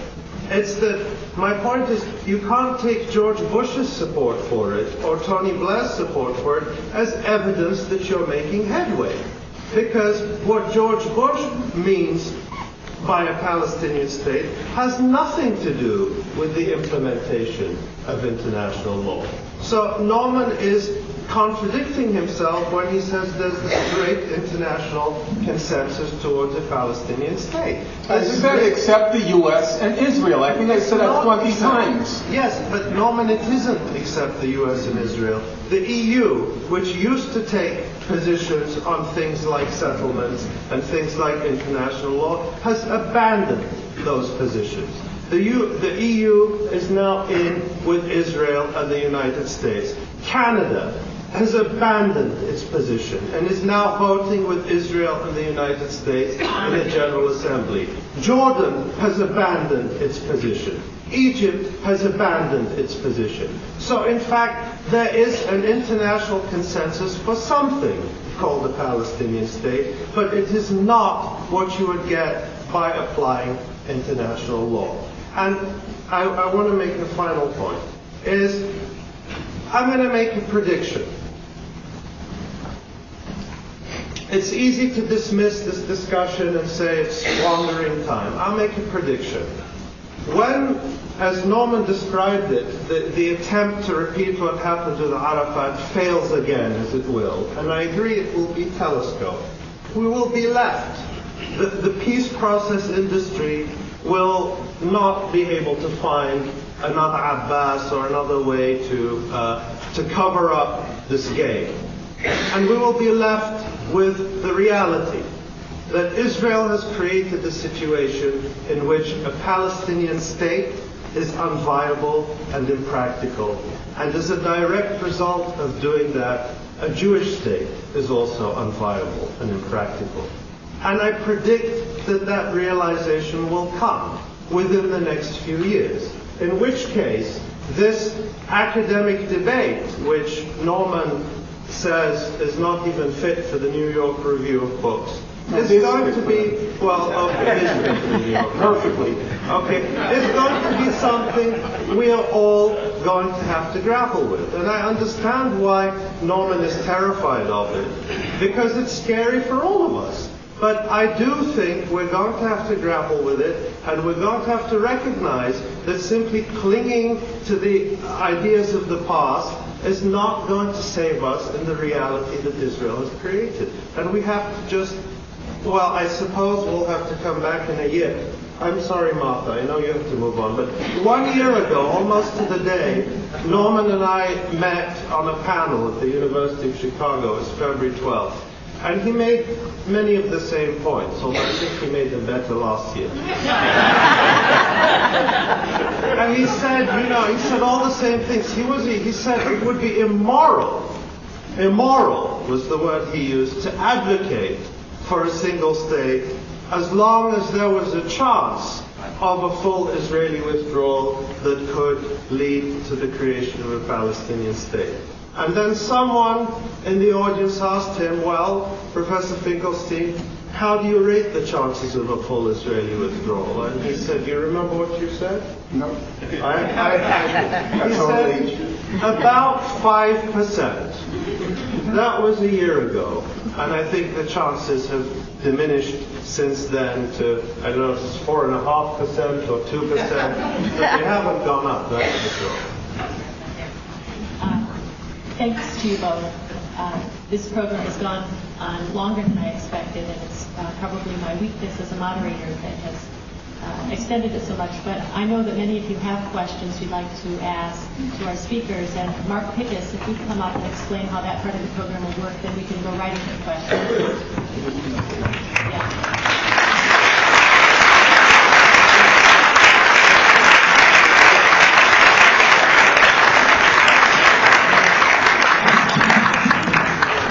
Hi, as Martha has mentioned, we are aware that many of you are going to have questions.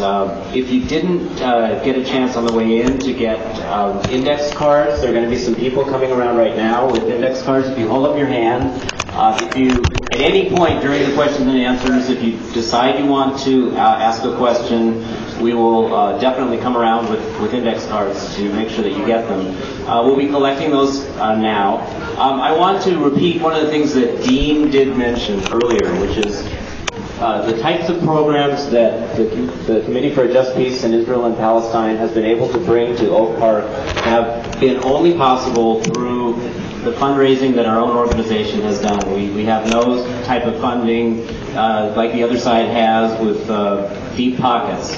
I know that you're aware that we're going to be having some upcoming speakers, including the ones from who are going to be coming to talk about the divestment issue. Liat will be coming from the West Coast, and Shemai will be coming from the East Coast.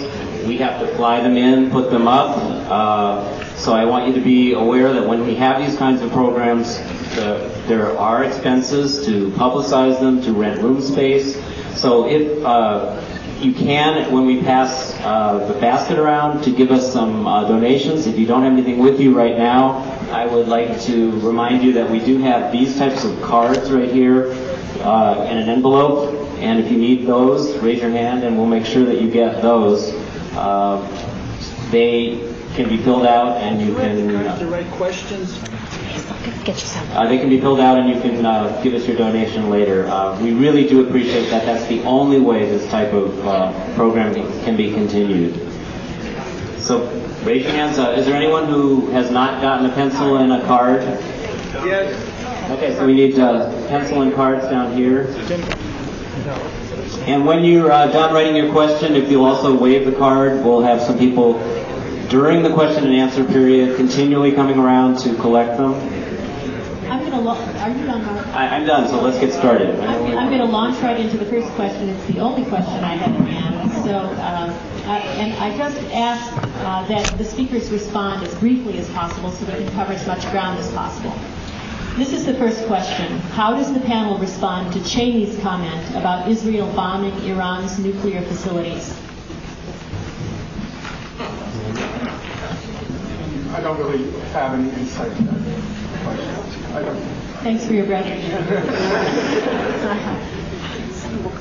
Well, I won't be surprised if Israel does it sometime in the next year or two. That's all I can add. Would you agree that this Intifada is essentially over and has failed? If so, why did this happen and what can be done about it? Norman, do you want to start? Okay. I was a skeptic about this new Intifada from the very beginning. First of all, I thought, as I said at the time when I was asked about it, I didn't even think the language was appropriate. The first Intifada from December 1987, you could debate when it was over. The first Intifada was a genuine mass uprising, and it was, in my view, I don't have time now to go into it, it was remarkably successful. It created huge problems for Israel, and I think it had a pretty good chance of succeeding had not the external leadership of the Palestinians wrecked it. The Second Intifada, most Palestinians were passive observers, which is typical of terrorism. Generally, they weren't active participants. It would be inaccurate to say that it didn't move the Israelis. It is interesting to study the public opinion polls.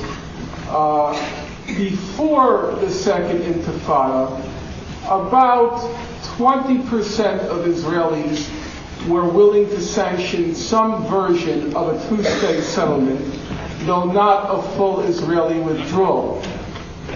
By 2003, it had moved up to about 40% of Israelis, roughly, were willing to support a two-state settlement and a full withdrawal. So, the terrorist attacks on Israel did move Israeli public opinion. The question is, leaving aside the morality issue, and I'll leave that aside for a moment, on the political side,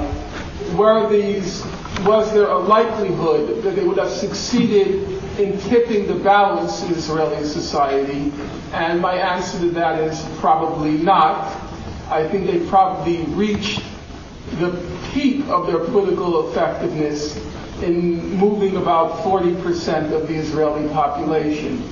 So, again, leaving aside the moral issue about which I have strong feelings, but I'm not sure if that's the question that's being asked of me. On the strictly political level, I did not hold up much hope for the Second Intifada, basically because it wasn't a popular massive resistance, and at this point I think it's fair to say that it failed. To be honest and fair, we have to also acknowledge that I could have been wrong and it might have succeeded.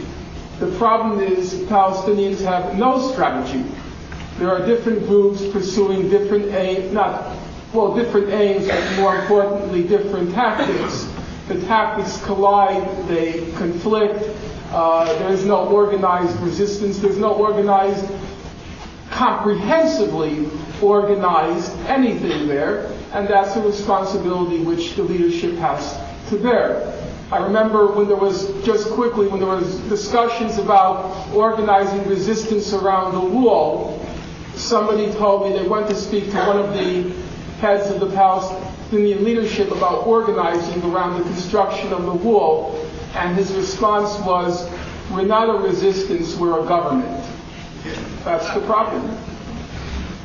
Well, I agree completely with Norman with regard to the responsibility of the Palestinian Authority, which considers itself the government of an imaginary state and acts as if it's the government of an imaginary state and takes no responsibility, doesn't attempt to defend Palestinians on the ground, in fact is now defending Israelis against Palestinians, which is a shameful and shocking situation and just shows how far, and is being fully applauded by the international peace process industry, which is supposedly going to bring about a Palestinian state. Now, has the Intifada failed or succeeded? It depends on what. When you have people in the situation the Palestinians are in, when the goal of Israel is their annihilation as a political and social entity, the destruction of the Palestinian identity. That has always been Israel's goal, to make sure there was no such thing as a Palestinian identity or nationality or collectivity. And that has survived, and it has been steadfast in surviving. Then Israel has failed. Israel, after 60 years, of doing what it's done, of sparing no cruelty, has failed utterly to break the Palestinian people, to break their society, despite the fact that they now have a quisling leadership, as Norman put it. They are still there. They haven't given up on their rights. And I think, often Intifada gets conflated with violence. And it's very important to remember that it was Israel, even though Mahmoud Abbas has adopted the Israeli narrative that the Palestinians quote-unquote militarized the Intifada, it was Israel that responded to mass popular protests with extreme brutality in September, October 2000. And these protests were not just in the West Bank and Gaza, but within Israel itself, among the Palestinian citizens of Israel. And Israel used live bullets against its own citizens, and much more against Palestinians in the West Bank and Gaza. And that is what militarized it. And Yitzhak Laor got the statistics from the Israeli army that within the first 30 days, the Israeli army fired 1.3 million bullets in the West Bank and Gaza. And the result of that was clear. Dozens of Palestinians were killed before a single Israeli was killed in Palestinian counter-violence. And so we mustn't tell the story as if the Palestinians launched the violence. Whether or not Palestinians should have defended themselves with weapons or not is a debatable question. But let's at least be clear about what happened. I want to totally agree with that. There's no dispute on that. The ratio of Palestinians to Israelis killed in the first 6 months was 20-1. And actually those million shells, it was in the first 3 days of the Intifada. It's been mistranslated as the first 3 weeks. It was actually within the first 3 days they fired 1 million shells, the Israeli army. There's no dispute on that. The only question is, what do you do with that situation? And that's where we may disagree. This is a cluster of questions that are all somewhat related, so I'm going to read all three and then you can answer. One listener would like to hear Professor Finkelstein, his view on the need for Israel for a Jewish individual. Someone asks, on a panel at Rutgers, I propose that a single state with equal rights for all under the law could be what we should work toward. The Israelis sharing the panel warned the audience that this was code for the destruction of the state of Israel. What should my response to this have been? And then someone requesting that I repeat a question that never was answered about how to address the concerns among many Jews about the necessity of a Jewish state because of historical conditions under which the Jews have suffered persecution and anti-Semitism, and how we deal with the fact that many people have a very strong feeling in support of Israel on that basis. Well, these questions obviously can't be discussed in the abstract. They can only be discussed concretely. I happen not to be a nationalist. It's not my cup of tea. And so notions of people's needing states as a kind of affirmation of one's identity, just as an ideological level, they don't appeal to me. But people are allowed to disagree on points of theory and abstraction. Where the problems arise, obviously, come in practice. I can see, this is one of my problems in life, I can always see both sides of a question. Certainly, Israeli Jews have justifiable fears now. If you've carried on the way Israelis have the last 100 years, if you carry on the way they've carried on the last 30 years, any rational person would have fears about retribution. So the fears of Israelis, to me, it seems, are perfectly rational. And there's an argument in the abstract about wanting to preserve a way of life. And I can understand that also. But the question is, in practice, whether the right to preserve a way of life can include the right to deny other people an equality of rights. Take the case of the American South. During the period of desegregation, if you went to the South, the main claim by white Southerners was they wanted to preserve that Southern way of life. And that Southern way of life meant basically a white supremacist state in the South. So, in order to integrate the South or break down the Jim Crow system, it necessarily meant you were destroying a way of life. Now, was that legitimate, destroying that way of life? I think the answer by most Americans nowadays would be yes, because that way of life meant the denial of basic rights to a segment of the population. You turn to South Africa, whites both wanted to preserve a way of life, and they had very real fears about majority rule.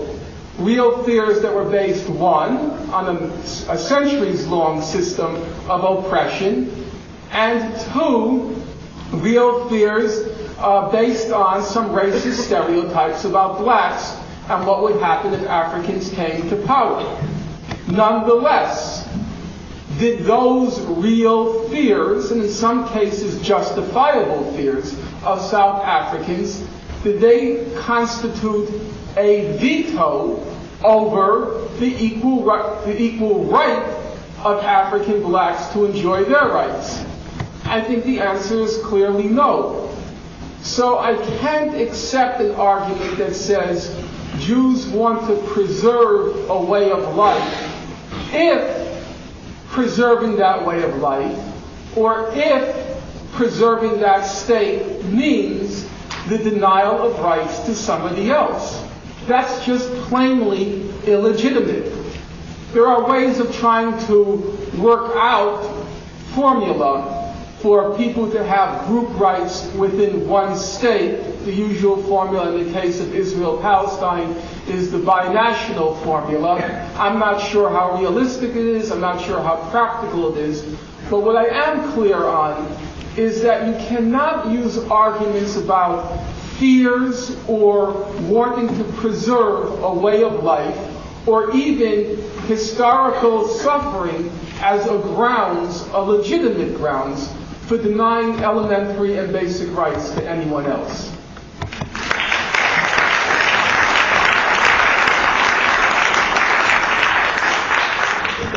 I completely agree with that.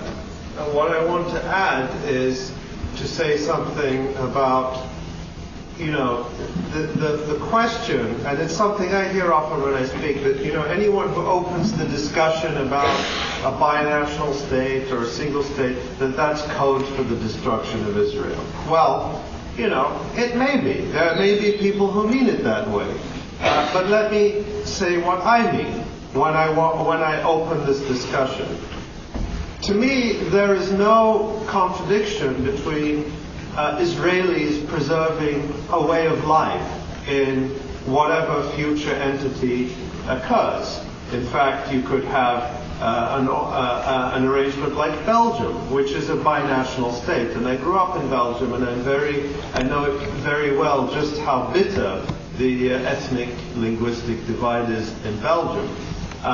Or Canada, or, there are any number of places that are successful, peaceful democracies which manage very bitter, deep, historic, ethnic disputes. It's not all bad news.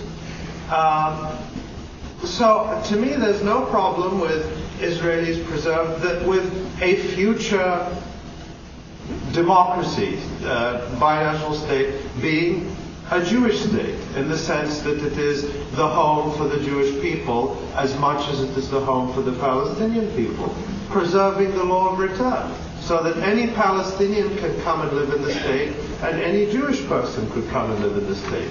That it preserves the language, the culture, none of these things are incompatible with democracy. In fact, democracy tends to enhance them. If you look at our country, there's much more expression of different ethnic identity, different language, than there was in the 50s or 60s when we all had to suppress our original ethnicity and pretend to be white Anglo-Saxons.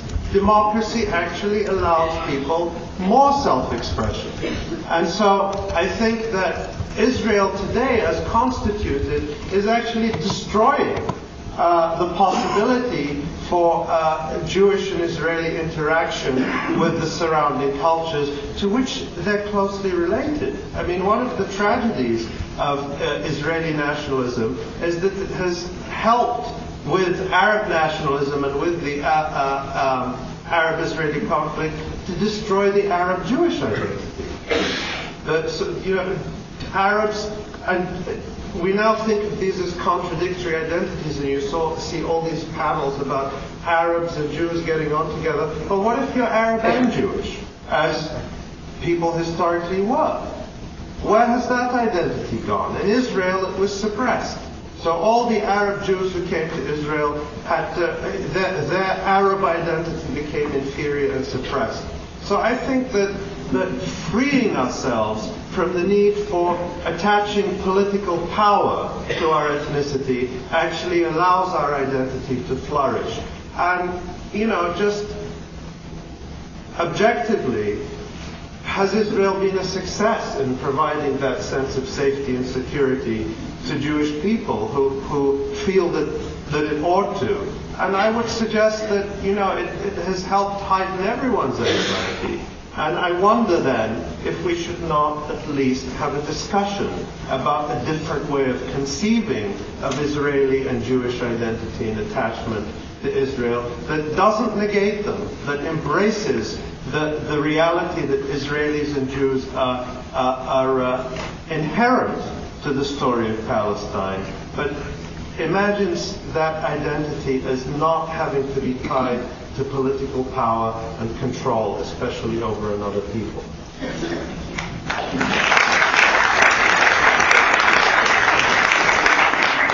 This writer asks you each to give your opinion on divestment.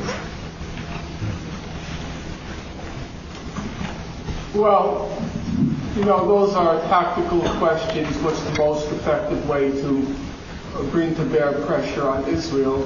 Divestment as one tactic seems to me perfectly valid and a useful approach. And the only problem that's arisen with the question of divestment is how to divest, how to formulate a slogan for divestment which doesn't seem to be discriminating against Israel as against all other human rights violators. And I think we have, ample material to fashion a good divestment slogan that conforms to what human rights organizations have themselves called for in terms of the withholding of weapons from Israel and all sorts of other things. But as a practical question, I see nothing objectionable in it. And frankly, all the claims that divestment or calling for divestment of Israel is anti-Semitic, they're just complete nonsense. For obvious reasons, if anyone would reflect on it for just a half moment. During the 1970s, there was a huge international campaign supporting divestment against South Africa. The only major sanctions busters were the United States and Great Britain, then under Reagan and Thatcher.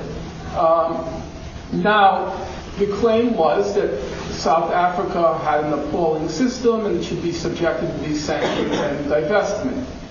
Well, if you even look at, not radical human rights organizations, organizations like B'Tselem, they say in that report I mentioned earlier, Land Grab, they say that Israel has created a society in the West Bank which is unique in the world today. It's unique. And they go through all the kinds of discrimination that occur in the occupied territories. And they say that it's reminiscent of the South African apartheid regime. Well, if sanctions and divestment was a valid weapon to bring down South African apartheid, then logically it must be a valid weapon to bring down a system which even Israeli human rights organizations describe as reminiscent of South African apartheid. So it shouldn't even be, to my thinking, a morally debatable question. The only question is a practical one, whether it's the most effective means for trying to impose pressure on Israel. I agree with that. Then let's move on. This is a question related to right of return and restitution for Palestinian refugees. And this writer asks each of you, out of your own context, for political outcomes, however you would phrase that. I don't want to peg you one state, two state, or otherwise. But within your own context, how would you each describe a just outcome or a desirable outcome related to the Palestinian refugees? Go ahead. Well, this issue has been framed as an obstacle that you can do any number of analyses that say that call it the refugee problem, and that choice of terming it the refugee problem is very interesting because we never hear respectable people talk about the Israeli problem. Because the notion of Israel is utterly normalized, and the notion that Israel's legitimacy should be challenged in any way is out of bounds. So we refer to the refugee problem and not the Israeli problem. But the refugee problem is the Israeli problem, because really the main reason, not the only reason, but the most substantial reason why the refugee issue is so difficult and we have to pretend the refugees don't exist, the international peace process industry has to pretend they don't exist, is because the refugees pose a tremendous challenge to the legitimacy of Israel. And Israelis say we don't want the refugees back because then we wouldn't have a Jewish majority anymore and we would no longer enjoy a monopoly on power. And we believe that preserving a Jewish monopoly on power, which is euphemized as the Jewish identity of Israel, makes it legitimate to completely exclude the refugees from the political process and, in their absence, to cancel their rights. I just don't believe that is the case. I believe that that Israel could not have been created without the removal of the Palestinians from their homeland, and there can be no reconciliation or peace in any form, one state or two states or 10 states, without directly and centrally addressing the rights of Palestinian refugees. So the international peace process industry has created all these vague formulas, again, of recognizing the terrible thing that happened to the refugees, but not actually doing anything serious about it. International law is very clear that if you leave your home, you have a right to go back to it. And it's not a question of guilt. It's not a question of fault. So people have tried to debate and say, well, Israel wasn't really responsible for the expulsion of the refugees. They left of their own accord. It doesn't matter.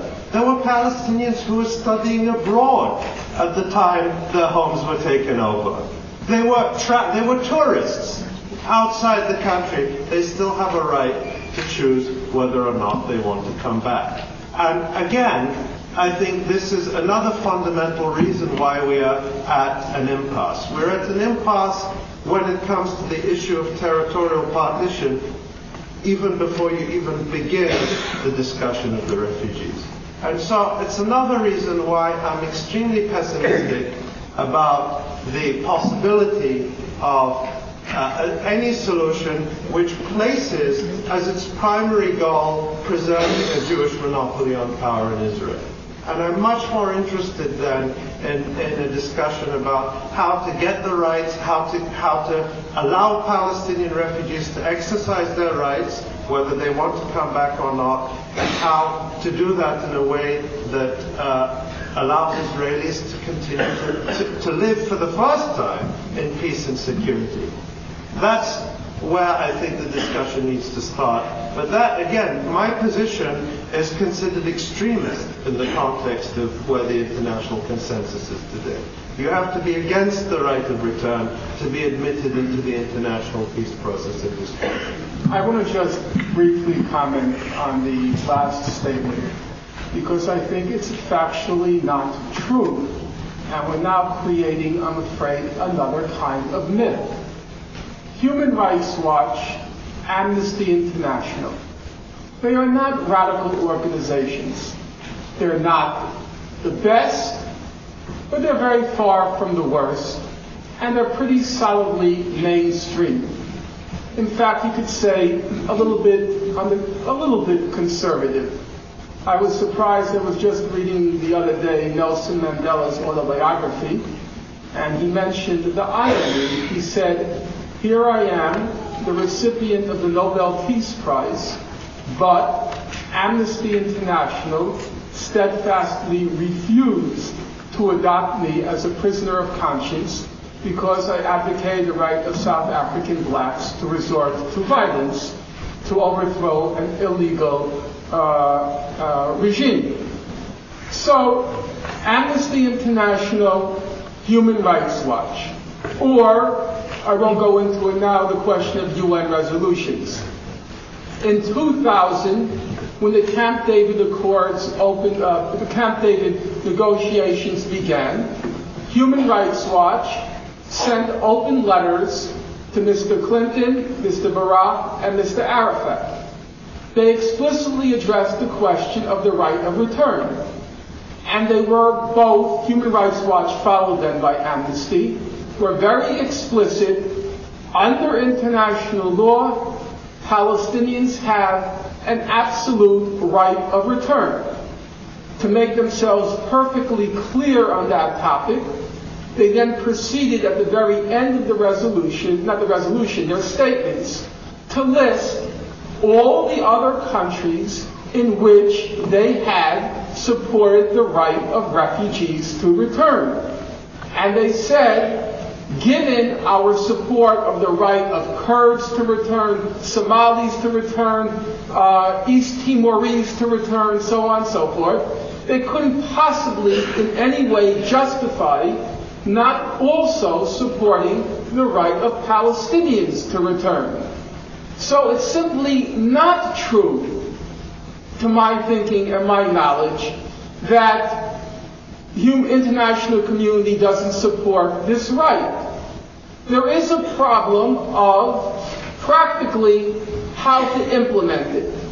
And I do not want to pretend this is an easy issue to resolve. It is not. And I have too much respect for Palestinians who I know personally, who are refugees. And as one of them told me, my closest friend over there, he lives in Fawar camp. He showed me the room in which he grew up. It was the size of a jail cell in the refugee camp. He comes from a big family. He's the oldest of 28, and it's still growing. And he said to me, I'll tell you the truth, I'm conservative on the refugee question. He's not about to forego the right. The right exists. There's no doubt in my mind about that, and there's no doubt even among relatively conservative human rights organizations about that. As to its implementation, I've said it 1,000 times. Ali says Jews and Arabs can get along, and it's true, some of my best friends are Arabs, and I think they can get along. I'm very confident about that. I've also found that Palestinians are, at the grassroots level, are perfectly reasonable, understanding, and decent. And I have no doubt that if you put them in the room, real representatives of the Palestinians, if you put them in the room with the Israelis, that a reasonable resolution of the refugee question can be worked out. What it will look like, I can't tell you, and out of my respect for Palestinians, refugees in particular, I won't presume to tell you. But I do not believe that it's an obstacle to the resolution of the conflict. I think a resolution can be found that will be reasonable and which the parties can accept. But I can't prove that. Okay. This is the pile of unanswered questions. I don't know if this is a bad sign or a good sign, but it's what it is, and we've got to go. I want to remind you that there are books for sale, and I'm hoping Ali and Norman will stay here for a while, so if you want a book autographed, you can have that. But we need to get out because the high school requires it. Thank you very much for coming.